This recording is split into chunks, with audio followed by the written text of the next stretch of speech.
Greetings and welcome to In-Depth. I'm Dike Rostant. The Property and Real Estate Services Divisions, or PRESD's portal, was launched fairly recently, and we have the Minister of Public Administration, Senator Allyson West, as well as President of the Association of Real Estate Agents, or AREA, Mark Edghill. They're joining us to discuss experience and possible impact.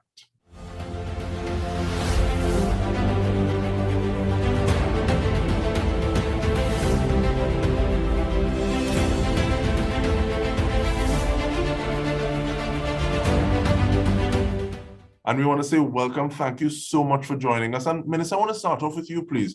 What challenges or challenge does the PRESD portal address? Thank you, Dike. It's a pleasure to be here. What we are trying to do through the PRESD portal is to make our search for properties for use by the government, especially commercial space, more efficient. Open the door for more landlords to get on board, because what I have found is that we keep going to the same people that we know. So the vast majority of landlords on Trinidad and Tobago don't have the opportunity to rent to the government and to make the rental costs of the government more efficient and effective. And Mr. Edghill, is AREA co-signing the solution? How fit for purpose is the portal? Well, we're not co-signing, but we do support it. It is obviously a portal that is going to facilitate, as the Minister rightly said, it's going to ease the process of actually listing or registering properties with government institutions so that they can access those properties for rent or even for sale. On the real estate side for agents, what I would say is that, as Minister mentioned, owners have not been listing their properties with the ministry, but agents should have been listing their properties on behalf of owners with the ministry. So by this introduction, it's actually educating agents as well that they can list they can put the properties or register the properties that they have listed that may be suitable for government occupancy. So it's an opportunity for them to understand that the government is available to tap as a potential client for some of their listings, where in the past they may not have even taken up the opportunity. For owners of properties, though, while some may want to register their properties on their own, sometimes it's better to have a real estate agent actually act on their behalf, because they may end up getting a better rate from the government, right, Minister? And I like the point that you make. They should have not find that. But I like the points that you make in terms of, one, opportunity, and the two, should have been, or what the practice should have been. And Minister, I want you to give me an example, thanks, in terms of how this saves, because sometimes we say, okay, well, yes, this should, or how this saves, be it time, be it money, how it builds capacity in what people are supposed to be doing, because I'm sure there'll also be an educational aspect to bring people up to speed to be able to use this portal. Okay, so how it happened pre the launch of the portal was that a ministry or department wanting accommodation would write to the ministry, delay. The ministry would add that to the list of properties, and as it remembers properties, I mean, there was no way of properly tracking what the requests were, the order that they came in, the more important, and so on. Then we would write the three agencies that provide us with feedback in terms of those properties. The fire service, OSH, the commissioner evaluations, and sometimes the chief engineer, all requesting reports on those properties. Again, tracking those both on our side and on the side of the organizations to which we sent requests. There were problems. And then, of course, how do we identify appropriate properties? We would drive around and see things and say, oh, maybe that's something that could work. But there was no proper system to be able to link properties available to requesting agencies. This system gives us, at a glance, the list of properties that are available once they've been registered, the list of requests, and allows us to easily link the request with the properties available. So it saves us on time, it saves us on management, it allows us to better prioritize. It allows us, for example, to easily put up which are the most expensive rentals that we currently have, and therefore should be looking for alternatives of those rentals. Those kinds of things are now more easily manageable because of the system. And you say that, I have all sorts of things flashing through my mind in terms of a question being asked in a joint select committee or on the floor in one of the houses. And as opposed to saying, okay, well, we'll get that information to you. It's almost as though a few keystrokes and you have that information right at hand to be able to furnish it. And just in terms of the that aspect of one driving around and looking and say, hey, this could work, and then getting that different information to different people, I think is something that is, it can be a game changer. But we take a short break. I actually want to come back speaking to you, Mr. Edghill, about how this affects the playing field, because the minister would have spoken about getting new players or stakeholders on board. And that is something I want to get from your perspective, please. So stay with us. We'll return with more.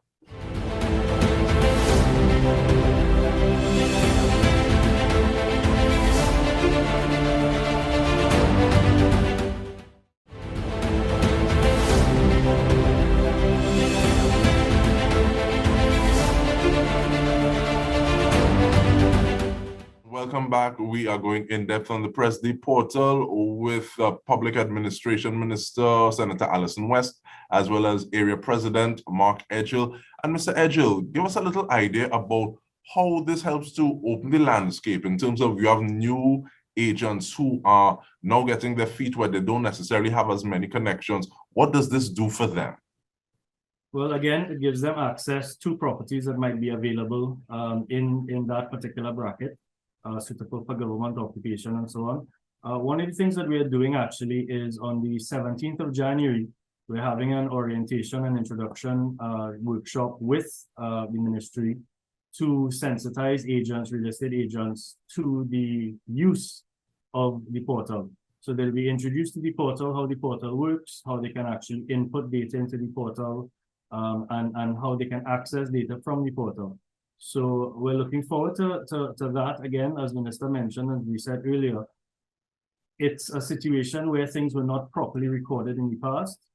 And there was a lot of misinformation sometimes, a lot of difficulty in locating, whether a person was going to be interested in renting the property or not. And then it came down to whether or not that property actually met the requirements that the government has for occupancy.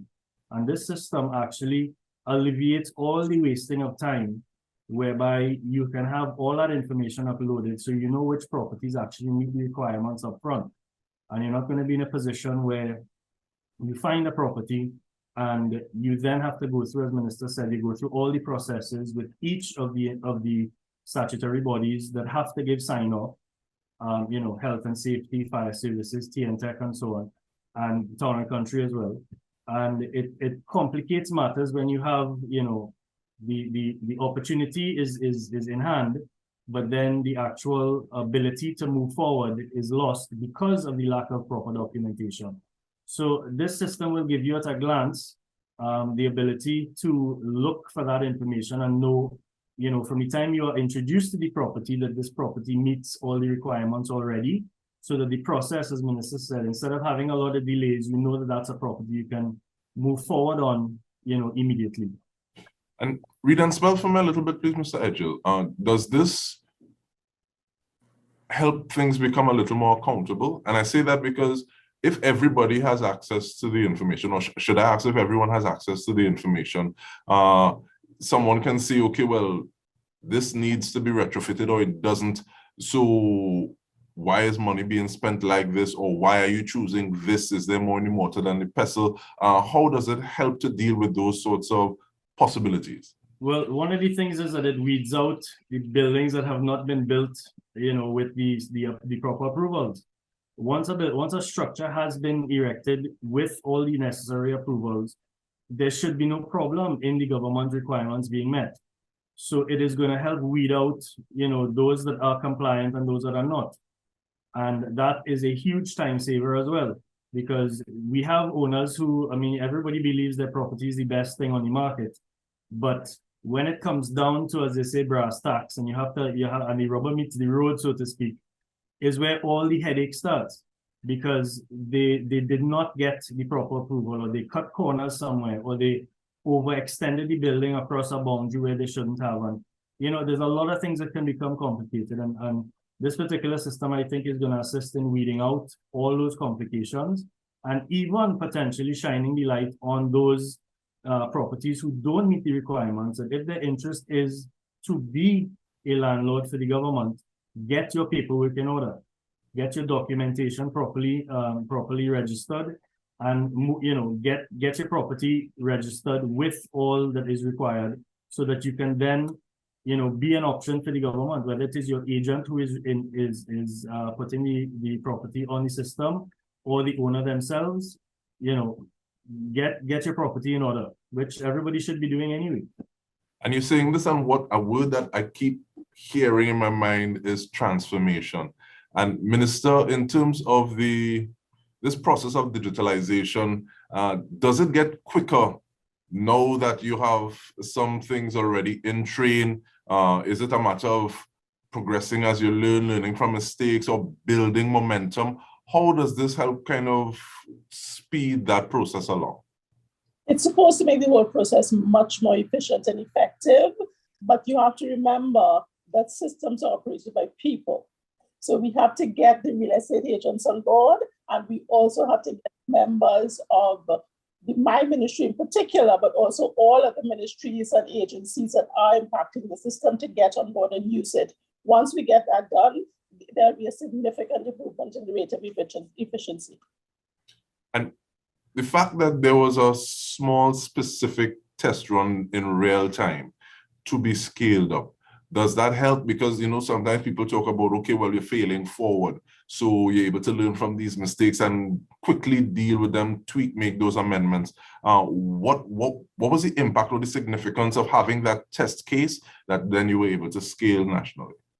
We have been testing the system with various people. Mr. Edghill was very useful in that process. Before our launch, he came in, he tested the system. He gave us suggestions as to how we could improve them. We implemented those right away. And I think the system is working much more efficiently because of the output that we got from our stakeholders. And I'll ask you the same thing, please, Mr. Edghill, in the sense, but sometimes it seems as though, okay, well, a solution is given and said, okay, here, look at this, as opposed to saying, okay, well, you're able to take your input and put it into what the eventual rollout looks like, and being able to influence that. Well, again, it's something that I always speak to in my other capacities also, and that is collaboration. It's extremely important. Especially when you're developing systems like this, you need to tap into the resource that the government has in its professionals in the country. So the stakeholders that are active in the sector that you're looking to do something with are the best people to give you the feedback, because they're the ones that use the information every day. They're the ones that actually will be required to use the systems that are being developed. So the more collaboration we have is an opportunity for us to ensure that something that is going to work is actually the end product, you know, coming forward. And speaking about collaboration, Minister, who are some of those stakeholders other than area that have been part of this process? We would have reached out directly to real estate agents, both on our system and off our system. We'd have reached out to the fire department, the OSHA, commissioner evaluations, and so on. We haven't reached out to the ministries yet because we haven't launched that aspect where they come onto the system to apply for their properties. But all other stakeholders and the holders involved in the process, we have reached out to representatives to get their feedback. And looking at the time we have, remind us, we have just about 2.5 minutes. So I want to say 1.5 each, we'll make it work. But Mr. Edghill first, and then you, please, Minister, in terms of that capacity building, just remind us what is there and what it is, what kind of timelines you're working with. Thank you. Well, again, the introduction to the real estate agents is the first step, which will be the 17th of January.